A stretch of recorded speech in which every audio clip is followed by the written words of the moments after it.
Good afternoon, everybody.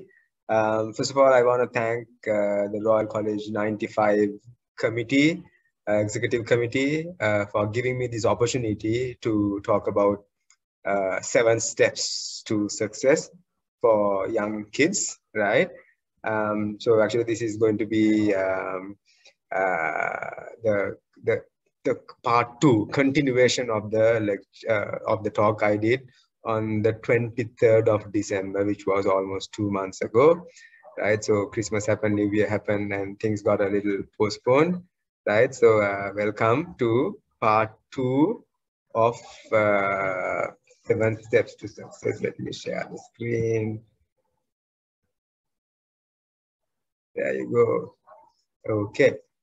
Right. So, like I said earlier, we did this on the 23rd of December, and I will continue from where I left. But before that, I will do a small recap of the first part, which I did 2 months ago. So, I'll breeze through the initial part. We talked about, what is success? What do successful people have in common, the science behind success, and we started talking about the tested and proven 7-step formula to succeed in anything in life, right? So I asked the audience how you would define success, and we went through various scenarios of how success can be defined, right, for a child or for an adult, right? And then the audience itself told me success is like accomplishment of a goal, right? And then for a young student, we would say, let's say if you want to earn $1 million or whatever, you have to wait a long time, right? So then children would think, you cannot be successful as kids, right? So for kids, we gave a different definition, which was if you already have a predetermined plan and you have started executing it successfully over a period of time, you could consider that success, instead of having to wait until accomplishing a certain goal. Right. Then we talked about what successful people have in common, right? And then we said, is it education? We ruled that out by saying, people like Bill Gates and Steve Jobs were essentially college dropouts, right? Then was it intelligence? We ruled that out as well, you know, uh, uh, referring to all these documents say that point to saying, intelligent people sometimes fail to become successful, right? Was it family wealth? We ruled that out. It wasn't full head of hair either. We ruled all those out. So it's not the intelligence. It wasn't the family wealth, right? And we said it's not even the full head of hair, right? Plenty of bald people, right? Who are really successful. It's not physical ability. We talked about, people with autism, people with other disabilities, blindness, right? They've gone on to become extremely successful in their own professions, right? And then it wasn't even mental soundness, really popular actresses and actors, they have certain conditions called dyslexia and so on, right? But they went on to become successful, right? So it wasn't the education, the intelligence, the family wealth, the physical ability, mental soundness, or anything else, anything of that nature. But then what was it? It was, this extraordinary determination, right? So the only difference between successful people and unsuccessful people is extraordinary determination, right? So they say successful people and unsuccessful people do not vary greatly in their abilities. They vary in their desire to reach their potential, right? So that's the extraordinary determination, right? So that determination, that was the first step to success. Make a determination or make a decision to become successful with a strong determination, right? So that's what we talked about last week, right? And then we said, we talked about the science behind success, right? So the science behind success was that there is something called neuroplasticity, right? Neuroplasticity is, ability of the brain to change, right? Plasticity is like, so metal, we all know metal cannot change, right? Whereas plastic can change shape, size, form, right? So the science behind success is that this characteristic of the brain called neuroplasticity, where, the neuronal cells can undergo changes based on your thinking pattern, right? Whether you plan, goal setting, all that changes your brain at the level of molecular level, neuronal level, dendritic level, and synapses, which are the connections, right? So basically, if you teach yourself something new, if you learn, or if you are studying in school, could be a sport, it could be an instrument, playing a new instrument, could be learning a new language, or anything of that nature, something novel, that would trigger a cascade of activities inside the brain, which stimulates neuroplasticity, basically rewiring of the brain, right?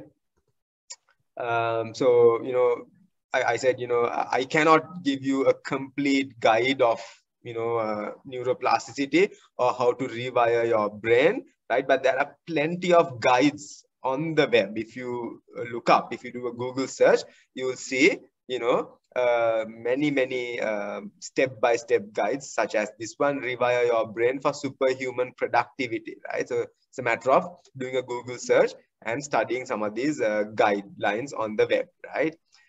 And then, so we talked about the first step, which was the decision, right? And then we said, you can't just make a decision and play games and, hope that it happens just because you have made a decision, right? No, you have to make a plan, right? So you have to make a plan. And this was, Winston Churchill, who was like really instrumental in, the victory of the World War II, right? So he was a British prime minister at the time. So something he said was, he who fails to plan is planning to fail, right? So in other words, failing to plan is like planning to fail. So essentially, you have to plan if you want to become successful. If you don't make a plan, the default is that you will fail, right? So you can't sit around, you can't make a decision saying, I'm going to be successful, and you can't just sit around and wait until you become successful. You have to make a plan, right? So when you talk about a plan, there are, it has like 3 steps. You have a dream, right? So if you say, I want to become successful, that's like a dream, right? But then you write it down with a date. I want to become successful by, end of 2025. It becomes a goal, right? But that's not detailed enough. You have to break it down to steps, right? And then it becomes a plan, right? So we can have short-term plans, we can have long-term plans, right? So in my case, a 45-year-old like myself, my goals are like to be, I have achieved most of my goals, right? Short-term goals. So now my goal is to be, healthy and live long, boring stuff like this, right? Not learning an instrument or learning a language or learning a sports, all done and dusted as far as my age goes. But you guys, that's a different story, right? So my short-term goal I have is something like to be cholesterol free, right? So I used to have high blood cholesterol, but I made a plan to reduce it, right? My cholesterol has gone down significantly, but I want to bring it down even further, down to 180 by 31st of March, right? So that's a short-term goal. A long-term goal would be, retire as soon as possible and lead a stress-free life, right?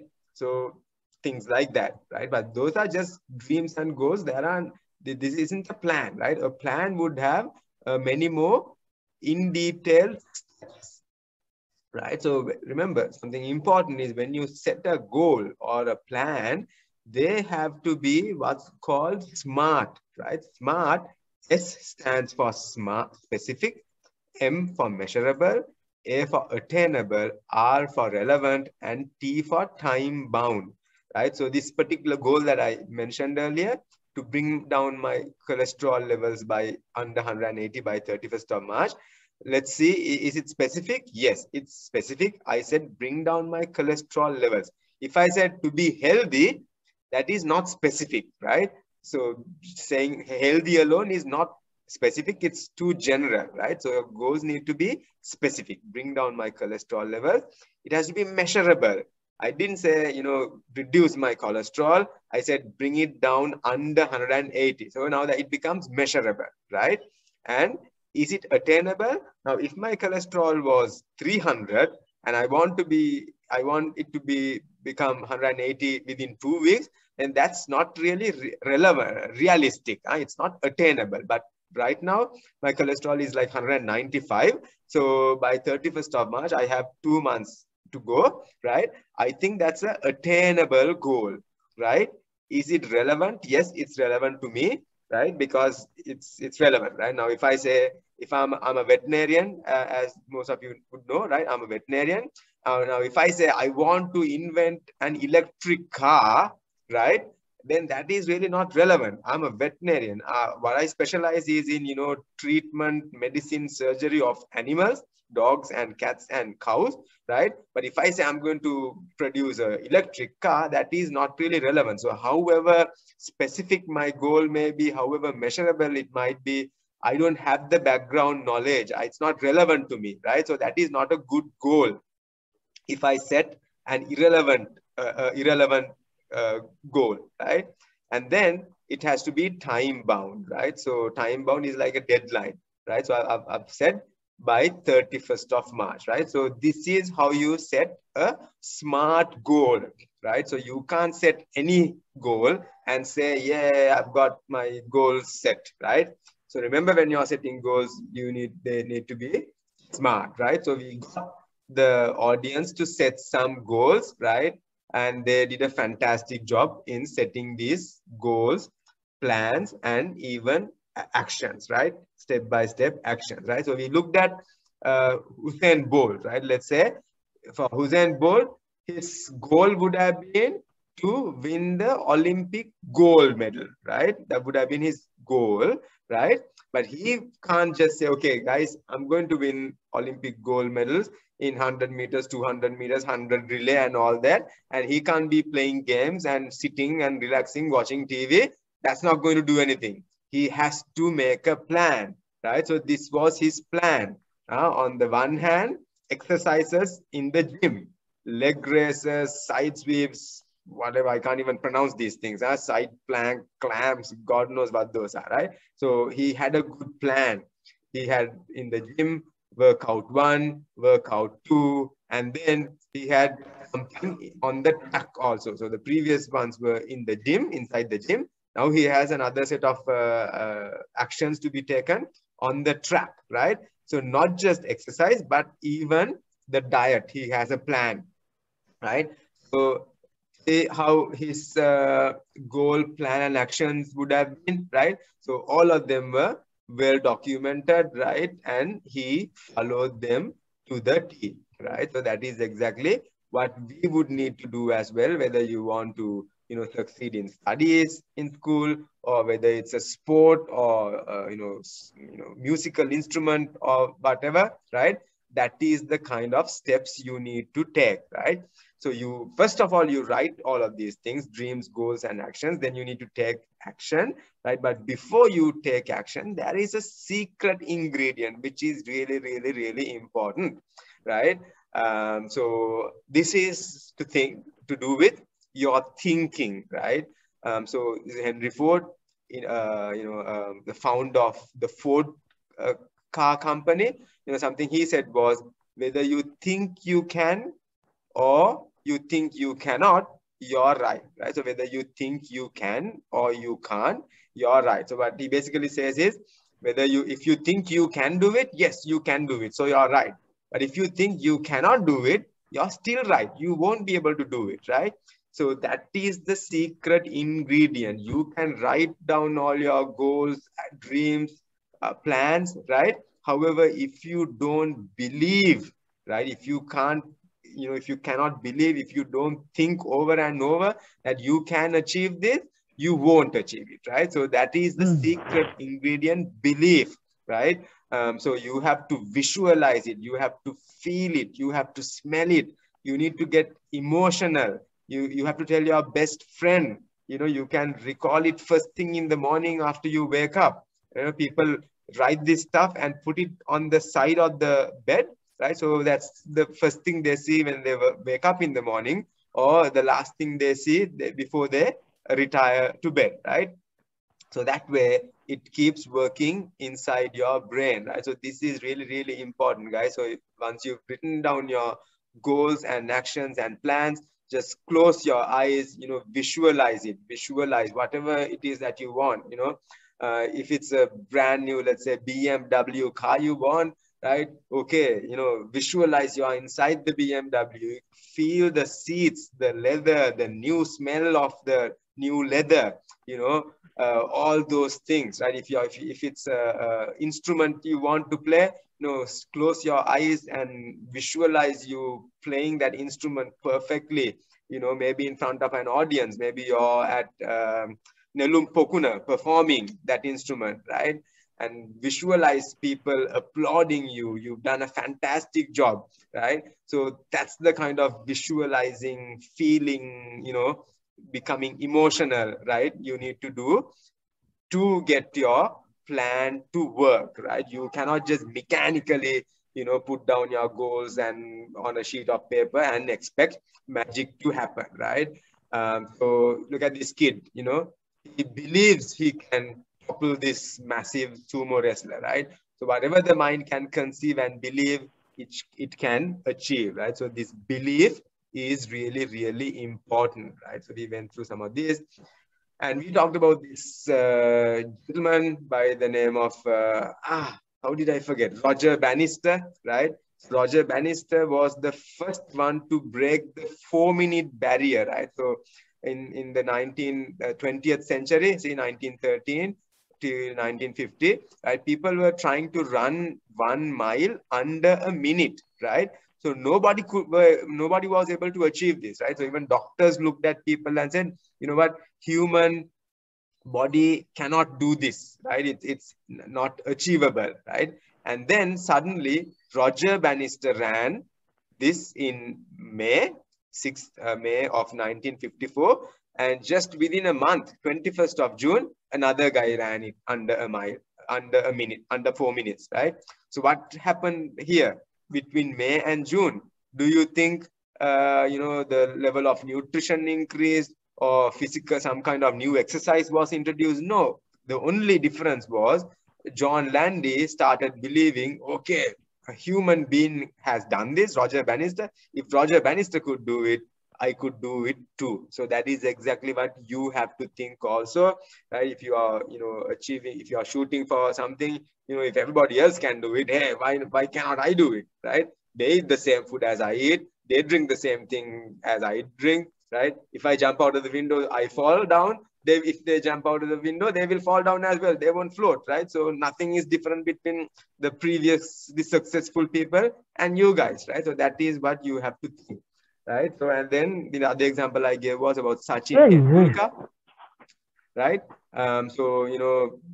Scoring 250 over one-day matches was, evasive for such a long time, right? Until 2010, nobody had scored a double century. People got close, 194, 189, our own Sanat Jayasuriya, 189, but nobody could cross this 200 mark. And then when Sachin Tendulkar scored, suddenly there was started raining double centuries all over, right? And people like Rohit Sharma went on to score not twice, but thrice, right? So belief, that is all to do with belief, guys, right? So that is really, really important, right? So what happens, the science of belief is when you keep on believing, right? Remember I mentioned about, think of it as soon as you wake up in the morning, before you go to bed, right? That kind of thing. So that leads to frequent activation, right? strong and frequent activation of these neurological stuff inside the brain, which leads to all these changes. So strong and frequent activation, that's kind of like, learning, right? And that leads to reinforcement and change of, your brain structure, so that, your final goal can be achieved, right? Okay, right. So I think it was around here that we stopped, Uncle Hetty. Do any of you have any questions up to this point? If you have any questions up to this point, I'd be happy to go through those before going further. Guys, gals, any questions in English, Sinhala, anything, feel free to ask me. Okay? Right. If not, right? If not, we will move on to here, right? So I'm going to send this Google Sheet, right? I'm going to send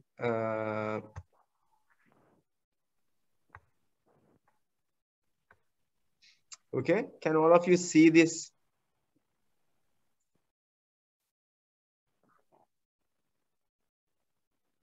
Can you see this? Can you see my screen? Right. So I'm going to put that on the chat box. Right. I'm going to put that on the chat box. Let's see if you can download it. Right. If you can download it. Right. I want you to right. So work on this as homework. Right.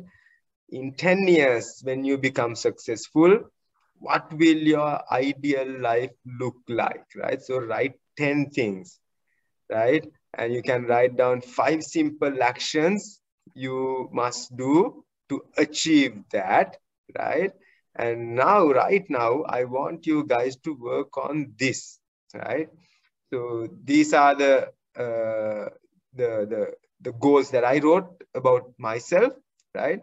Now, can you guys write something about yourselves here, right? Now, I know those who were here last week, you would have written something, right? So in case there are new guys here, can we please write down one short-term goal, a plan, and actions that you want to take? Okay? Right?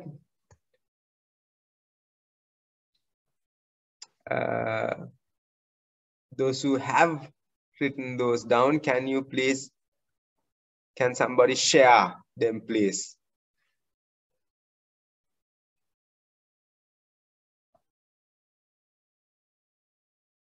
Anybody?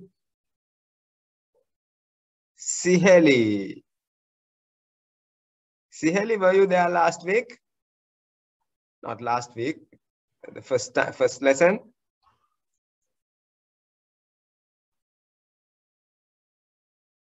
Siheli, do you mind unmuting your mic? Yes. Were you there, Siheli, last time? Yes. Okay, wonderful. So do you mind sharing, if you don't mind, one of your goals that you wrote down?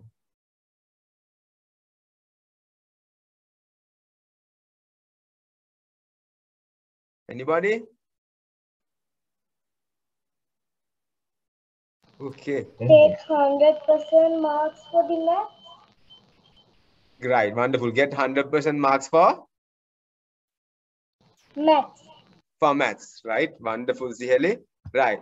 Now, can everybody, work on this? How do we get emotional on that?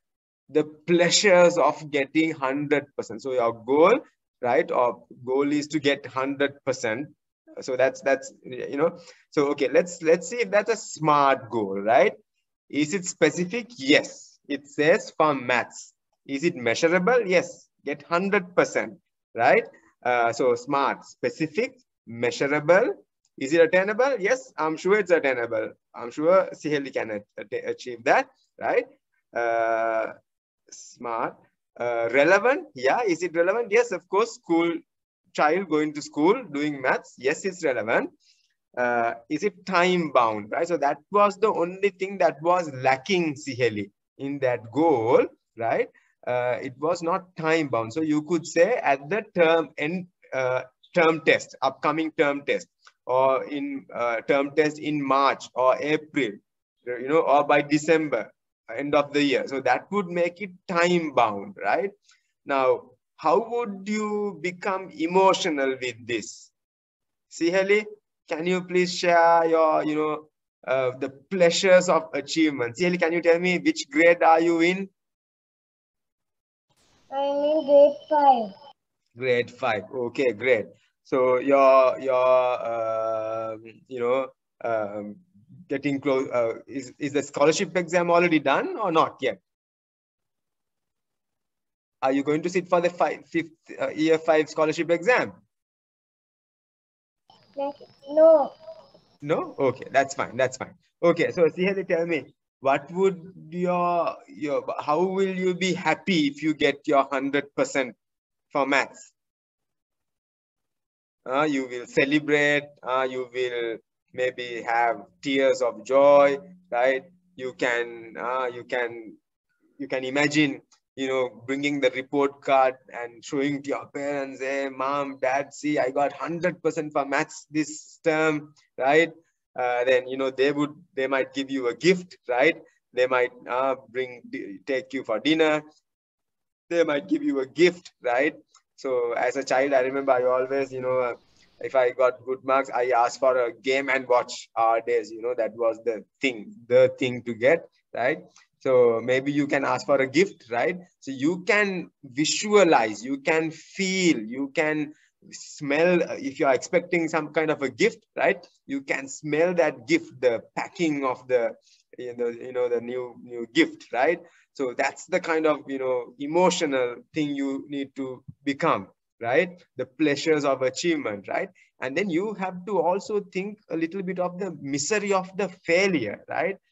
If you fail, what happens? Okay, I told everybody I'm going to get 100%. Now I have not got 100%.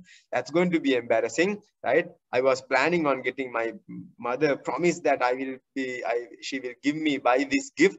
Now I'm not going to get that, right? So that's kind of the, the misery of failure. But I don't want you to think of the failure aspect too much, right?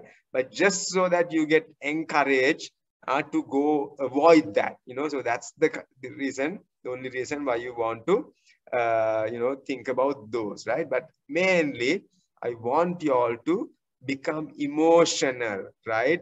Of the pleasures of achievement, right?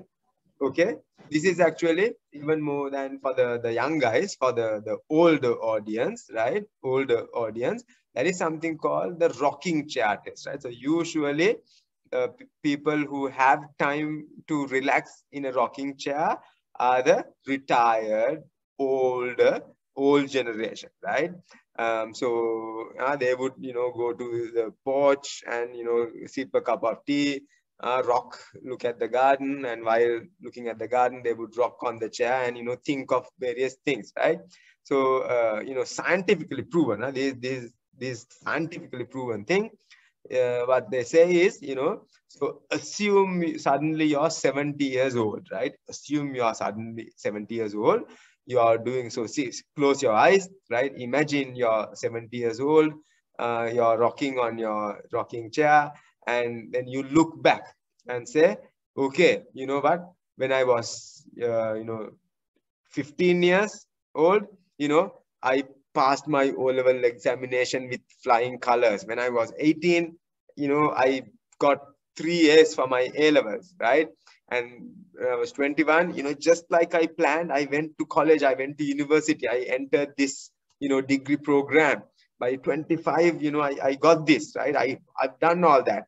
By 30, I built a house, I got a good job, I had a nice family, by 40, you know, I achieved all this. By 55, I was able to retire because I did all these things. I traveled the world, you know. So you have to, so you're not looking into the future, right? You're looking at the past. You place yourself in the future and you look back at the past as if the goals were achieved and you succeeded, right? So this is called the rocking chair test. So this is very, very important. Just like when you do your getting emotional, right? Belief cycle thing, right?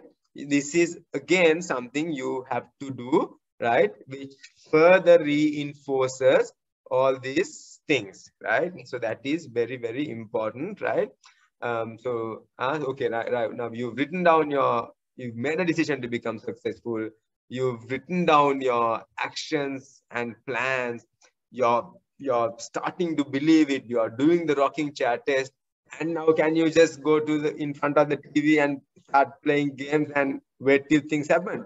Obviously, you can't. You have to take action, right? Now remember what I showed you with Hussein Bolt, right? Now, do you think he wrote up all those on, you know, what to do in the gym, what to do on the track, what to eat, what not to eat? Do you think he just wrote them down and, you know, played games? No, he followed them, right? So you have to write them, then you have to follow them, which means you have to take action, right? So whether it's even if it's, you know, climbing the Mount Everest, which is the highest mountain, tallest mountain on planet Earth, you know, it starts with the first step, right? So the journey of 1,000 miles begins with a single step. So that is your taking action, right? So Bruce Lee, I'm sure all of you have heard of him, right? He said, knowing is not enough, we must apply. Willing is not enough, we must do, right? So this doing is the taking action part, right? Okay, so the best way to get something done is to begin, right? So beginning, writing is one thing, but then you have to start taking action, right? So, you know, people sometimes keep postponing things, you know, it's called procrastination, right? I do it, everybody does it, right?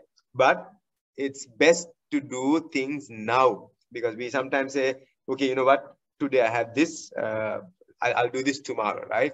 So this tomorrow or later sometimes becomes never, right? So if you have not started your to write down these goals, you know, do it now. Make the plan now, right? As soon as you're done with it, right? So this I sent this document on the chat box, right? So you should be able to download it by clicking that link, right? And you have a section here, right, on goals, plans, actions. So please do work on that, right? Right, starting today. Don't postpone it to tomorrow. So write your short-term goals as well as long-term goals. Okay, right. Right. So I want you guys to start something called a success journal, right? So it's like also like a, okay, so okay, I missed that step, right? So taking action, right? So that was, you know, step number 4, right? And then you know, you not only do you have to take action, but you have to also keep records, which helps in tracking progress. And also sometimes, you know, this action that you wrote down, that can be wrong, incorrect, right? Sometimes it is not always 100% correct. So sometimes you might have to change your strategy in the future, right? So to do that, this is really, really important. You have to keep records, you have to track your progress, and if needed, you need to change strategy, right? So to do that, you need a success journal or even a simple diary, even an exercise book, right? Is good enough, right? So basically, you know, you have to, you know, document your success, right? Let's say if you're learning a new, if you are learning the guitar, right? Let's say you've learned to play C, D, E. You learn to play, C chord, G chord, F chord. You write that. On January 24th, I learned the G chord. On January 25th, I learned the F chord. On January 26th, I learned to shift from G to F and F to G, right? Then in March, you look at your success journal and you say, wow, you know what? By January 23rd, I couldn't do any of this, right? But now look at this. Every single day, I have learned a different chord. And by now, I've learned a lot. Man, you have done a good job, right? So you can say that if you have documented this stuff, right? So that is why maintaining a journal or diary is so very important, right? So it can be a simple exercise book, like I said. So keeping records will help you track progress, right? So it could be, like I said, it could be in an instrument, it could be a sport. Let's say if you're a fast bowler or, batsman, let's say you want to learn a new stroke, right?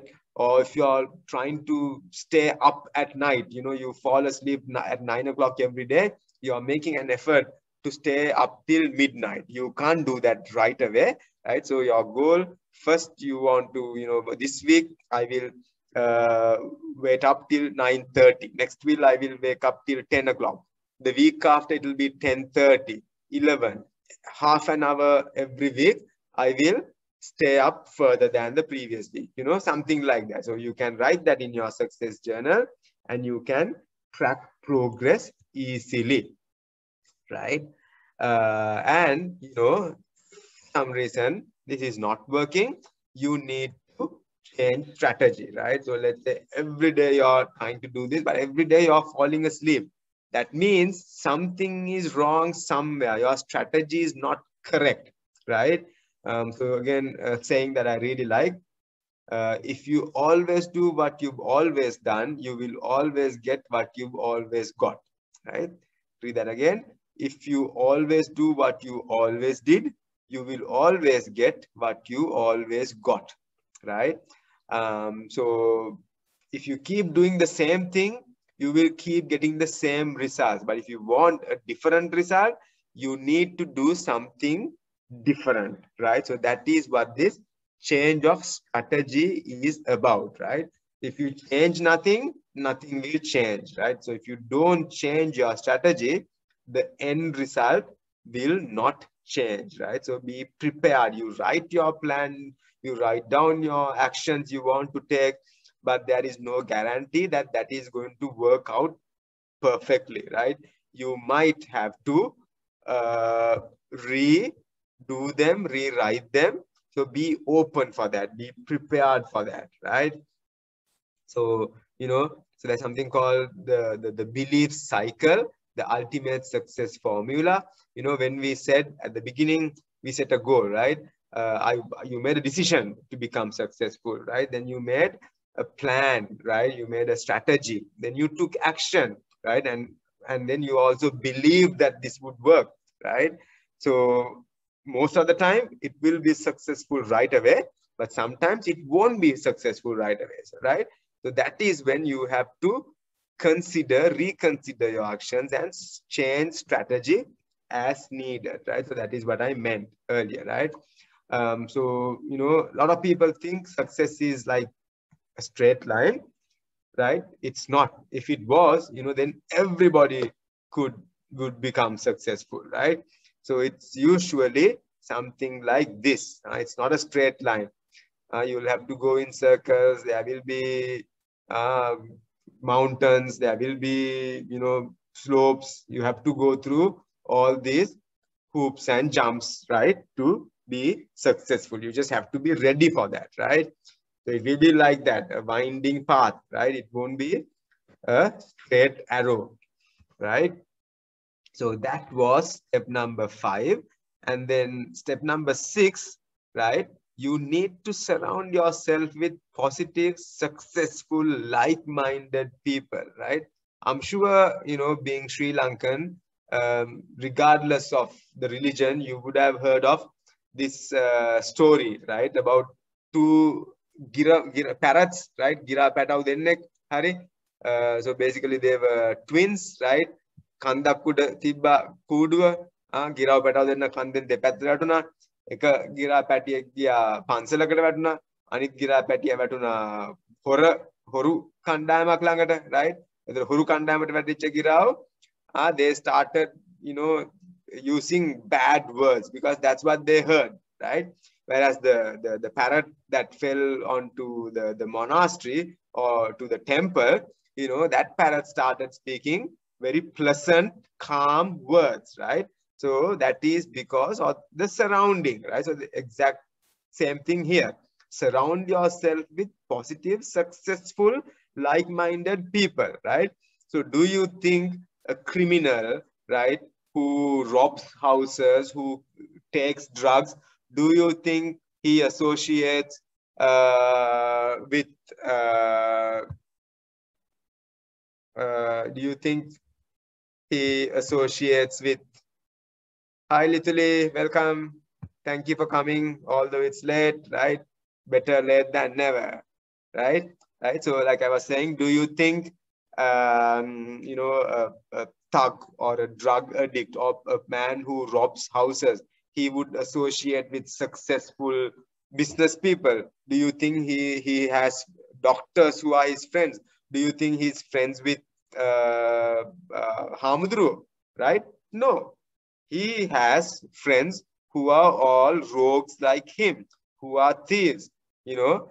So, and on the other hand, do you think successful people, right? Like, let's say successful business people, right? Do you think they have, thieves as friends? No, they don't, right? They have highly successful, like-minded people as friends, right? Right. So now, when in this journey, it's really important that you surround yourself with positive, successful, like-minded people in school, right? In tuition classes, wherever, you have to surround yourself with positive people. That is really, really important, right? So they say you're usually the average of the 5 people that are closest to you, right? So if your friends are average people, then obviously you become an average person as well. On the other hand, if your friends are awesome, then you will also become awesome, right? So surround yourself with positive, successful people, right? That who are on the same mission as you, right? A lion always has, uh, hangs out with lions, right? Lions don't hang out with monkeys or foxes, right? So that's why the lion is different. So similarly, surround yourself with positive, successful, like-minded people who are on the same mission as you. Right now, I talked about brain plasticity earlier, right? And remember, it's a two-way street, right? It's just as easy to generate negative changes as positive ones, right? So that parrot that fell into the rogues or the thieves den, so the parrot started, negative changes took place, right? And whereas the parrot who fell into the monastery, positive changes. So similarly for you and I also, right? If we have, average people as our friends, or below average ones, or those who steal, or those who, skip classes, those who don't do their homework, eventually brain plasticity will make us also average, right? This brain will think, okay, you know what? Everybody, my closest friends, none of them do math homework, none of them do sports practice. So why should I? So brain plasticity can work that way also, right? So that is why you need to make sure that you associate with positive, like-minded people, right? Otherwise, the negative people will influence you in a negative manner, right? Okay, we have come to the final point, which is persist until you succeed, right? So you can make your decision. You made a plan. You strongly believed in all this. You took action. You kept records. You changed strategy when needed. You associated yourself with successful people, right? But, most of the time it'll work, but sometimes it will still not work at once, right? I mean, it's just how it is. Now, Hussein Bolt won the gold medal, right? I don't remember the name. I don't know the name of the person who got the silver medal, but he didn't necessarily get the gold medal. He must have done something wrong somewhere here, right? Hussein Bolt did something extra than that guy, right? So that's why Hussein Bolt got a gold medal and the other guy got a silver medal, right? So similarly, uh, you can't get this perfect every time. However, hey, silver medal is good enough, isn't it? For most of us, right? It doesn't have to be the gold medal. Gold medal is great, but even if you can get the silver medal, that's still pretty awesome, right? So persisting is important, right? You need to push yourself to the limit. Sometimes you feel like, oh man, whatever, I've done all this, I've made a plan, I've believed all this, I changed strategy, still didn't work.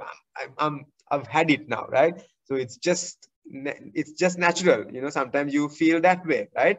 But you don't stop, right? So Usain Bolt didn't stop when he fell. That's why he went on to get the gold medal. Right? But the other guys, at some point, would have given up at least on certain small things, right?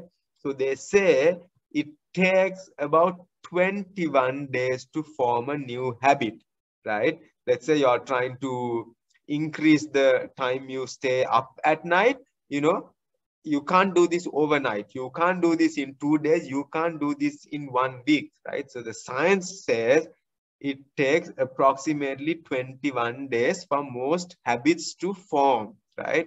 So if that's what you want to study longer, you want to do sports practice longer, you want to do get this musical instrument practice longer, whatever, right? Whatever it is, this first 21 days is going to be really tough, right? Sometimes it might be you want to break the habit of watching too much TV. You want to break the habit of playing too many computer games, right? So you cannot do it in 1 day. You have to gradually do it, whether it's a positive change or a negative change, whatever, it generally takes about 3 weeks, right? So give yourself some time. Don't give up. I mean, take the example of babies, right? So now initially they can't walk at the beginning, right? So first they are, rolling on the floor, then they will start kneeling and eventually get up and walk. Do you think babies are going to say, what the hell, man? I've been trying to get up and walk for 2 months now. I give up. I give up. I'm not going to walk anymore. Do babies say that? No, they don't. They will get up, fall, get up again, fall over, but they won't stop until they succeed, right? So similarly, for you and I also, right, whatever that goal might be, we have to persist until we succeed, right? It's really that simple. And like I said earlier, when you persist, when you repeatedly keep trying, right? So neuroplasticity works in our subconscious mind. Strong and frequent activation leads to, all these structural changes, strengthening of connections, leading to, that final goal, achievement of the final goal. Okay, guys, so basically that concludes the 7 steps, right? But I want to give some bonus points, right, on this other than these 7 steps, right? So, I really like to talk about this concept called the mindset blueprint, right? So we have something called a blueprint in our heads, right? So this consists primarily of the information or programming we received in the past as a young child, right? So you guys are young, right? So you can filter what you hear, right? But if you take people like myself, your parents, Uncle Hetty, Uncle Ryan, we have a blueprint that is already programmed based on what we heard when we were young, right? So some of these things we heard were like, money is the root of all evil. The rich get richer and the poor get poorer. Money doesn't grow on trees. Only drug dealers can become rich. මේ ලබා උපන් හැටි තමයි මොකද ඉතින් කරන්නේ? ලද දෙයින් සතුටු වෙන්න පුරුදු වෙන්න, right? So these have been, yeah, any comment? Anybody wants to say anything? Okay. I like the mixing of the idioms, the languages. I was just going to comment on that. Nice. Right. So we have, as kids, we have heard a lot of these things, right? Absolutely, yes. My gosh. Yeah, right. So yes. I mean, I remember my mother has said, you know, අපෝ පුතේ අපිට සල්ලි හම්බ කරන්න බෑ, අපිට පෝසත් වෙන්න බෑ. ඔවා මේ බල්ල මල්ල හම්බ කරනවා වගේ කුඩු විකුණලා තමයි හම්බ කරන්න පුළුවන්. You know, even I have been personally told this, right? I'm sure at my generation, the majority of us did hear these things, right? So, but unfortunately, this is not true. Money is not the root of all evil, right? Plenty of examples where poor people, financially poor people, got rich, right? Of course, money doesn't grow on trees, right? It doesn't, but you can earn it, right? Plenty of ways to become rich other than, you know, becoming a drug dealer, right? And no, there is no such thing called laba upang hati. If you want to change anything, you can change anything, right? And no, rather than satutu wenna, I don't agree with that, right? I mean, maybe there are people who do that, but I don't. I personally don't become content or satisfied with what I had, you know, until I achieve my goals, right? So the problem is, you know, those things, right, they kind of have a negative mindset, right, which leads to failure. You know, I talked about this neuroplasticity becoming a two-way street, right? It's powerful in making positive things happen as well as negative things happen, right? So when we are told these things as children, you know, these thoughts lead to feelings, right? So let's say your mother says, only drug dealers can become rich, son, you can never become rich. Then it goes into your head. ඇත්ත තමයි අම්මා කියන දේ නේ. ඒ බලන එක ඇත්තනේ. ඉතින් අපි දැන් දකින්නකොට නිවුස් බැලුවොත් එහෙම politicians in Sri Lanka are corrupt, right? So they are the people who are rich, right? You look at something, you know, that is really, you know, he has become rich very in an unreasonable manner, right? So these are the things, unfortunately, we hear, and you know, these thoughts lead to feelings, and feelings lead to actions. And so inside your brain, now the brain is starting to believe all these rubbish, right? And then finally that leads to, you know, unsuccessful results, right? So that is why we need to change these, right? If anybody has ever told you all this, forget them. I'm about to show you that all of this is, you know, absolutely worthless lies, right? So instead of those, I want you to practice things like this. I can achieve anything I want to. I can be rich and happy. Money can solve my problems. I deserve to be rich and comfortable. I will become extremely rich by providing valuable services. The richer I become, the more I can give and help others. Guys, now you see I'm using the word rich here, which kind of gives a meaning of money, right? But no, it doesn't have to be just money, right? You can be rich in whatever you want to. It could be, you know, in music. It could be in peace, right? Peace and harmony, right? So it could be anything. So just replace the word rich and money with whatever you want, right? So say, the richer I become, the more I can give and help others. And these are some examples of, you know, world's richest people who are not mean people, unlike, you know, our parents told us, right? So this guy, Baron Hilton, so he comes from the family of Hilton Hotels, right? So he has given more than what is his net worth is. You know, his net worth is something like, you know, $1 billion, but he has given away $1.3 billion, right? Gordon and Betty Moore, right? So they have given 71% of their current net worth, which is $5+ billion. Bill and Melinda Gates, I'm sure all of you heard of them, the founder of Microsoft, is one of the richest people in the world. Out of 120 billion net worth, he has given about 1/3 of that, right? 30 billion out of 120, 25%, right?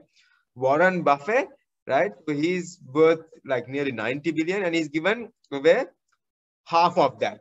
And look at this. His quest is to give away more than 99% of his fortune, right? And right now he's at 50%, but his goal is to give away 99%. See how kind these people are? The more you have, the more you can give away, right? Another person, he's given away twice as much as his current net worth, right? 8 point something is his current worth, but he's given away twice as much, right? And this guy, he's given away 4 times as much as his, current net worth. His current net worth is at 2 million, not 4 times. 2 million, it's 8 billion. So he's given away 4,000 times of his current net worth, right? See, so do you think if any of this is correct? If money was the root of all evil, would these people be giving away, right? The rich get richer and the poor get poorer. No, they're rich, they got poor because they gave away, right? Are any of these guys drug dealers? No. Microsoft owner, right? Hilton hotelier, right? And then Warren Buffett is a real estate guy, right? And most of these people, they started from zero. It wasn't, Labao Panhadi, right? They had to change their lives, right? So this is the message I want to leave you guys with. If you when you become rich, right, you can give away, you can help people who are in need, right? So that is, I think, a strong enough motivation to become successful and rich. So I want you to remember, this is only an eye opener, right? So this is just a lecture, right? This will not give you anything unless you start taking action, right? So please remember to work on the success journal I gave you, right? So I will leave you with a few of my favorite quotes, right? Thoughts lead to feelings, feelings lead to actions, actions lead to results, right? So you can't change the result at once.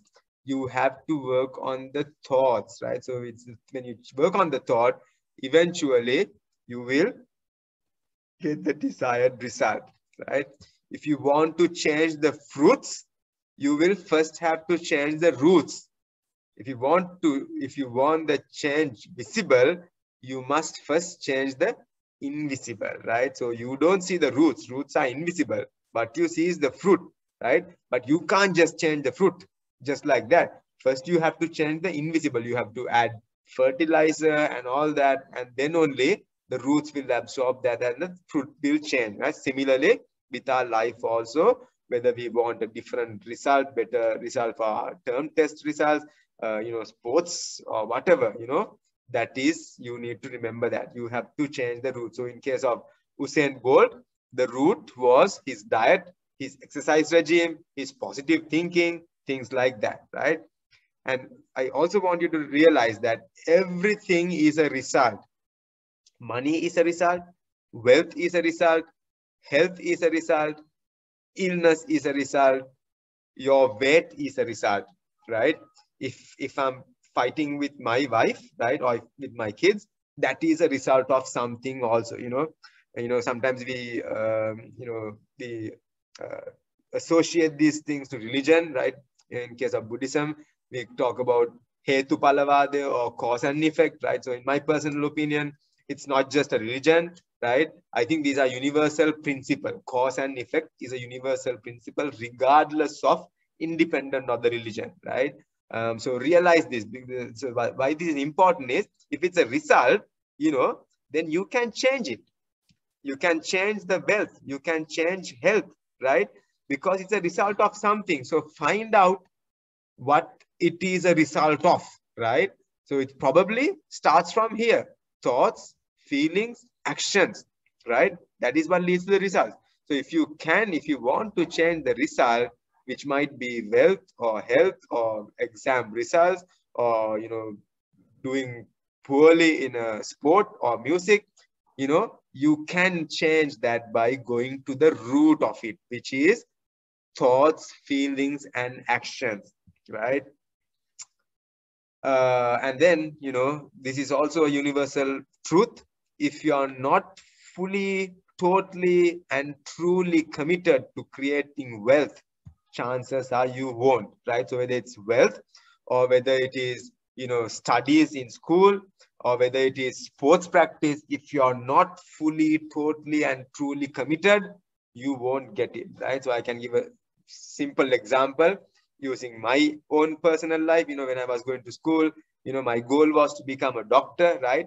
But I never gave this. I was not fully, totally, truly committed to studying, right? I did study, so that's why I eventually became a veterinarian, but I was not able to become a doctor, medical doctor, because I was not truly committed, right? So maybe I studied 2 hours a day when I was in my A-level classes, right? But those who went into medical school, they studied like 8 or 10 hours, right? So that was the difference, right? I was not fully committed. I was not totally, truly committed into achieving my goal, which was getting into medical school, right? So I could not, right? But later on, fortunately, after school, I started thinking differently. I started committing myself to, my goals, and I was able to achieve those, right? So that is what I want you to do is as well. When you make those 7 steps, right? Truly commit to what you want to achieve, right? Okay, so if you're willing to do only what's easy, life will be hard. But if you are willing to do what's hard, life will be easy, right? Now, plenty of examples. If you take beggars on the road, right? Do you think they did difficult things, or do you think they took everything for granted, right? So they didn't do difficult things. They took everything easily, and life became hard for them, right? But if you look at, successful people at some stage in their lives, they have done really, really hard work, killing sleep. Sometimes they had to skip meals. They didn't have even time to eat meals, right? They had to do work, right? So that is the kind of dedication they have done to achieve their goals, right? Training and managing your own mind is the most important skill you could ever own in terms of both happiness and success. Can you read that again? Training and managing your own mind, right? So whether it's Usain Bolt, wanting to win the gold medal, we know it's a highly physical thing, running 100 meters. But even if it is a highly physical thing, it starts in these thoughts and feelings before he takes actions. Remember the Roger Bannister example I told you. Remember the Sachin Tendulkar example I told you. So that was initiated in the mind, controlling of the mind. When the mind started believing, man, if Roger Bannister can run a mile in 4 minutes, so can I, right? If Sachin Tendulkar can score 200, so can I, right? So everything starts in the mind. So remember that very, very well, right? So if you say you're worthy, you are. If you say you're not worthy, you're not. Either way, you will live into your story. So something like what Henry Ford said, whether you think you can or you cannot, you're right? So either way, you will live into your story. So do not say you're not worthy, right? So always think you are worthy. You are worthy, for God's sake. That's why you're listening to this talk. You all are so privileged, right? You're born to a royalist. That itself says a lot, right? So of course you're worthy, and you're like the cream of the country, 0.01% of the country. And of course, you're worthy. And there's nothing you cannot achieve in life, right? And also, there's something called the law of income. You will be paid in direct proportion to the value you deliver, right? So, I've heard of people like, Oprah Winfrey. I'm sure some of you might have heard of her, right? So she is, a great benefactor. She gives a lot, the people that I showed earlier, Bill and Melinda Gates, right? And then Warren Buffett. So all these people, they touch people's lives so much by adding value, and they keep getting back. Remember that one example I showed you about one guy, so this guy, his net worth is 2 million, but he's given away 8 billion. How is that possible? Right? So he has given away 4,000 times more than his earnings, right? So how is that possible? Because the more you give, the more you get. Again, something like that, cause and effect, right? Even in Buddhism, we say, denna tamai hamba wenne. So something like that, right? And so remember this, what you focus upon expands, right? So if you are a bodybuilder, you're focusing on your muscles, right? Every breath he takes from the time he or she, wakes up in the morning till night, that's what he or she is thinking about, body weight, bodybuilding, muscle building, right? So muscles expand, right? So similarly, when we were in school, we focus on studies, and that's what you do. If you're into music, you focus on that, and you improve as a musician, right? So remember, whatever it is that you want, right, you have to focus properly on it. And if you do that, it expands. So if it's money that you want to expand, focus on the finances. And if it's your appearance you want to expand or develop, improve, you focus on that, right? So right now, as kids, there's nothing more important than studies and sports and, all the package, right? So right now, that is what you guys should be focusing on. You can focus on muscle building and makeup and all that later on, right? But right now, the time is to focus on studies, because that is the foundation for everything else in life in the future, right?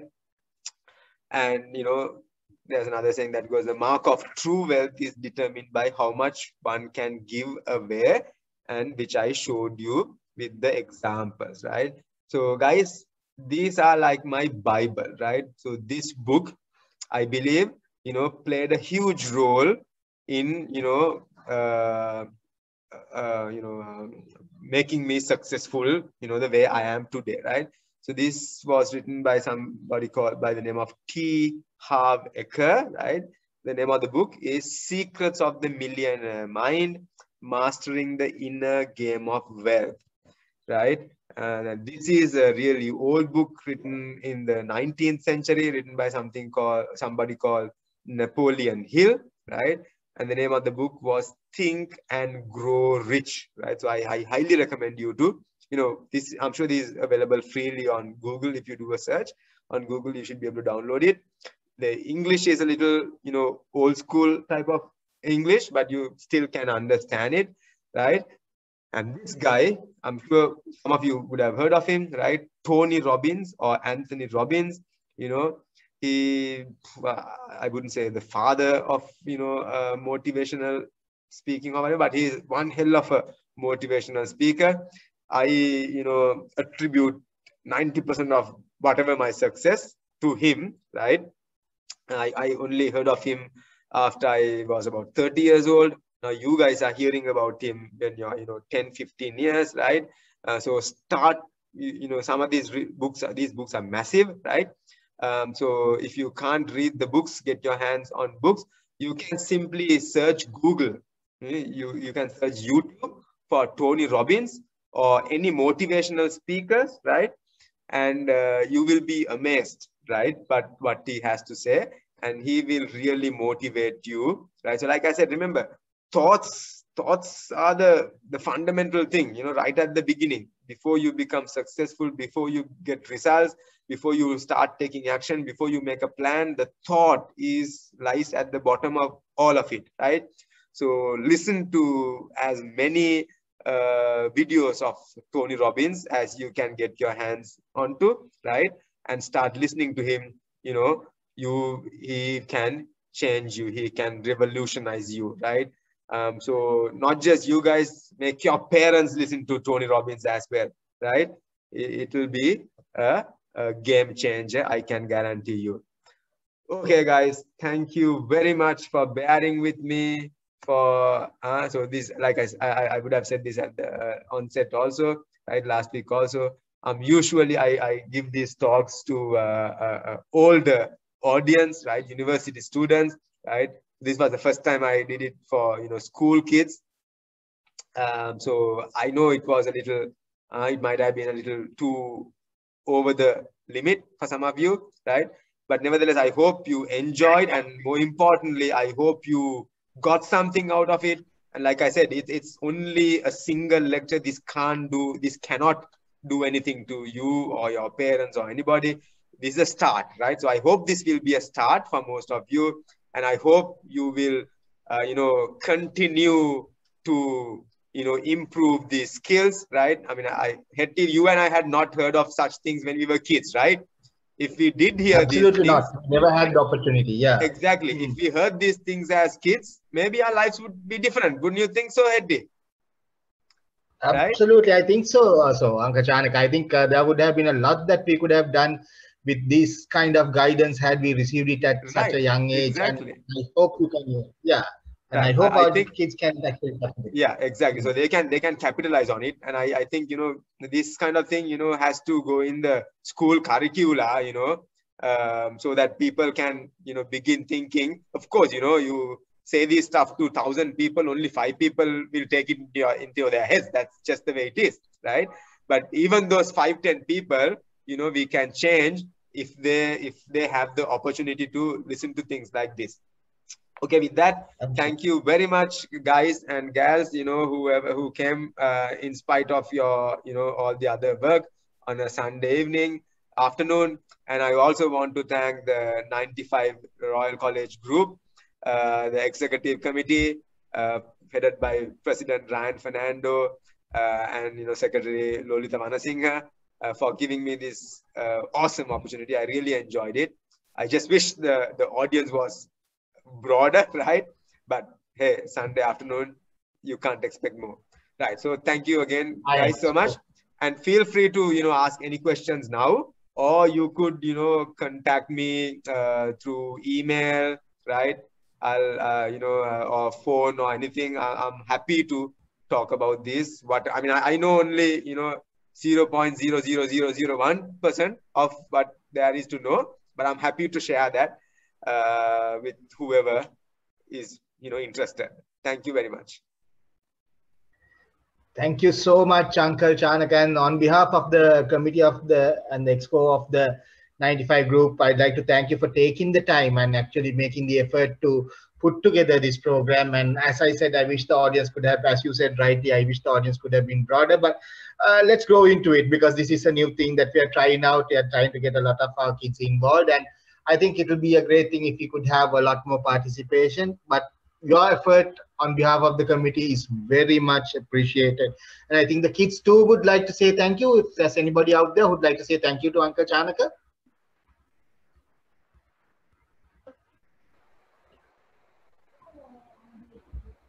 Kids are asleep. I have succeeded in making them fall asleep. No, I think, Ryan, if you could add a few words as well.